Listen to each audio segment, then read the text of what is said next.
Hi, when user log into Google using their own Google account, they will have some extra powers that comes with Google API integration with Google API integration.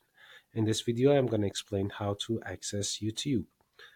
After user created and finalized the video, when they go to their own video page, they have YouTube option. When they click on YouTube, they have to provide title, education, and tags.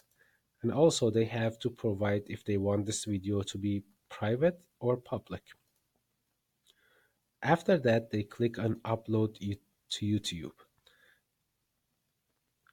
After the video has been uploaded, Google will provide a playback URL from the YouTube that user can share this with their own audience.